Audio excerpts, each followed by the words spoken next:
Alabama's WVUA News at 10. Good evening, I'm Matt McCoy. Well, the game is over and the thousands of fans have made their way out of the Druid City. But what's left behind? The hundreds of pounds of trash, the aftermath of the big college game day. Here you're looking at the massive undertaking that was the cleanup of the quad, shopping carts, couches, and several destroyed tents littered the center of the capstone. According to workers assigned to the cleanup, this was the worst mess that has ever been left over after a game. Workers told us they started at 7 o'clock this morning. Well, after Alabama's 9-6 loss over #1 ranked LSU, some fans are feeling let down from the game. WVUA's Sarah Chovnick has more on how Bama Nation is reeling the day after. It was billed as the game of the century. With weeks of national media attention flooding Tuscaloosa, the hype became something of championship caliber. But with a field goal in overtime, LSU ended Alabama's undefeated season.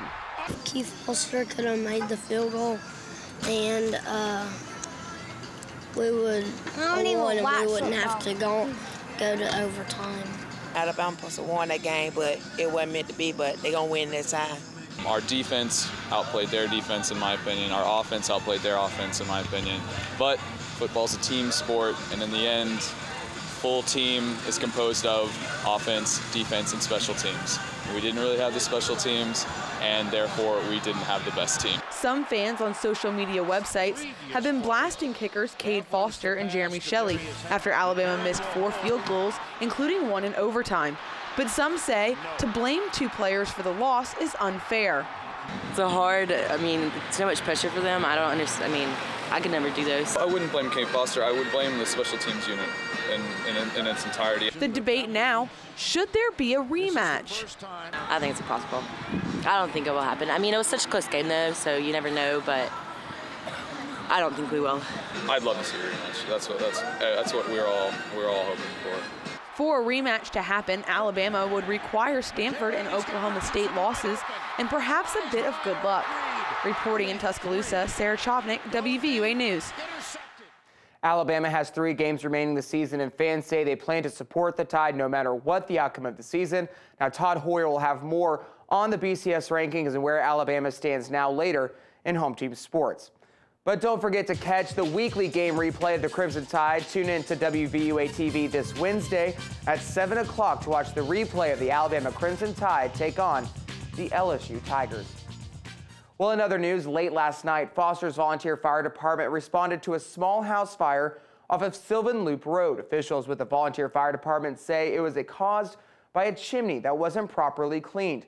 WVUA's Courtney Highfield has more on what you can do to protect yourself from this kind of fire happening to you. As the temperatures drop, the risk of a fire increases. Well, some of the most recent that we have have been chimney fires, and one of the things that we noticed that's just a simple thing to correct is a lot of people for the first time will build a fire in their chimney and have the flue closed, and so they'll start the fire and then it'll send off smoke because it doesn't go up the chimney and sets off the smoke detectors, and we get a lot of calls on that. With winter approaching and a greater chance for house fires, there are many small steps that you can take to prevent what could turn into a deadly house fire. One thing that we would recommend as far as chimney is, look, there are chimney sweeps in town that will come and clean your chimney for you.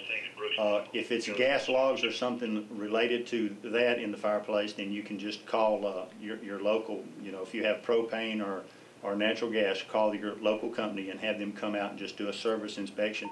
And also, even if it's not a chimney-related fire, just regular cooling heating system, they can have it inspected annually and just have it checked out before they start it up the first time. Montgomery also says in the case of a fire, you should get out immediately rather than trying to put it out yourself. Have their information ready and go ahead and get out of the house.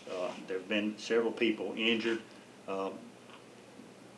badly injured by going back in and trying to extinguish the fire. So if they have something, call 911 and leave the premises. Officials say you need to be aware of these small precautions, especially in the winter. Yeah, any small fire has the potential to become large. Reporting in Tuscaloosa, Courtney Highfield, WVUA News. Officials in Foster say this was the first chimney fire they've seen this season, but they do expect to see more throughout the winter. People in Tuscaloosa put their running shoes on for a cause today to help beat hunger and beat Auburn. It was part of this year's 5K race for Beat Auburn, Beat Hunger. The race started at the University of Alabama's Recreation Center and circled around campus. Prizes were given out for the winners, and all the money raised through registration went to the West Alabama Food Bank. Organizers of the event say they made over $3,500 from today's event. Organizers say beating hunger goes hand in hand with staying healthy. It is against hunger, but a big part of defeating hunger is also being healthy, and we think 5K is a great way to kind of get the community together and just really beat Auburn. The winner of Beat Auburn, Beat Hunger will be announced the Saturday of the Iron Bowl game. Although Harry Potter is unfortunately not real life, some students at the University of Alabama like to make it as real as possible. Today, students were practicing and preparing for the second annual Quiditch on the Quad game. Spellcasters compete against each other in a race to catch something called a snitch. This game is not only for fun, but also to promote literacy. We heard from a spellcaster herself who told us why promoting literacy is so important. They're using this event to promote literacy, and that's a really big thing, especially for me growing up. I've always loved to read books, and I think it's very important for children to be able to learn how to read and to experience that magic that a story provides. And so, celebrating Harry Potter, celebrating literature in real life kind of will help promote that, hopefully. Quiditch on the Quad 2 will be on November 13th on the University of Alabama Quad. The magic begins at high noon. For more information, you can check out UA Creative Campus by searching for them on Facebook.